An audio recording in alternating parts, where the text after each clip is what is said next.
Hi, I'm Dan Abe, executive producer at 343. And this year at E3, we're really excited to announce Halo Anniversary to the world. We wanted to give an example of campaign, so we used Silent Cartographer to really highlight some of the exciting features we're developing for the game. And now we want to share this with the rest of the world. So this is really your chance to get a behind-the-scenes peek at what we're doing with Halo Anniversary. Hope you enjoy.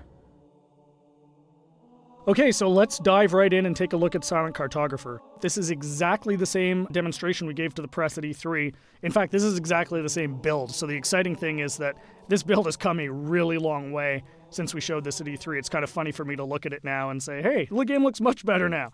So the first thing you're going to see immediately on the fly-in is the graphical upgrade. I mean, the game looks fantastic. We spent a lot of time really lovingly bringing this into the current generation and, you know, working very hard to make sure that this looks like a current generation title, something everyone can look at and just say, wow, this game looks fantastic. But the big test is really, how does it feel? So let's take a look.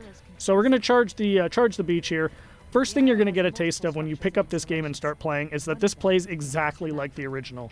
That was a core development principle for us, is this game needed to play exactly the way it did 10 years ago. I mean, this is the game that launched a generation of shooters, so we had to make sure that that feeling was identical to that experience that everybody remembered 10 years ago, because this is really a gift to the fans. This is a way to relive the experience of playing Halo 1 for the first time, so we really wanted to make sure it was identical. And the way we did that was actually a fun technical trick. We're actually running portions of two engines at the same time. So the underlying code, the code controlling how the game feels, how the AI reacts, all of that stuff, is a lot of it's the original Halo 1 code, and that was really the best way for us to ensure that the game played exactly the same as it did 10 years ago. But on top of that, we've layered a new graphics engine that allows us to, you know, make the game look fantastic and look like a current generation title. So it's really a great mix of the two. So at the end of the day, you know, your Halo fan gets a game that plays exactly like they remember, but looks like a current generation title. We get some other benefits from this as well. You know, as I said earlier, and I say this all the time, the primary goal for this game is to make sure Halo fans can relive the experience of what it was like to play 10 years ago.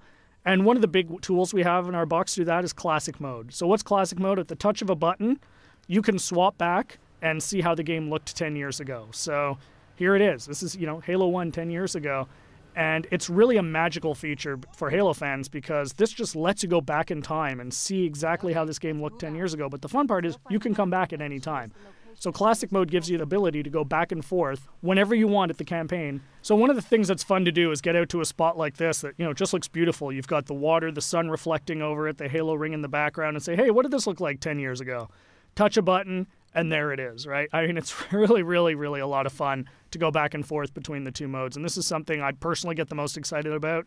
And I think, you know, the fans are really going to love it too. This was definitely a big win at E3.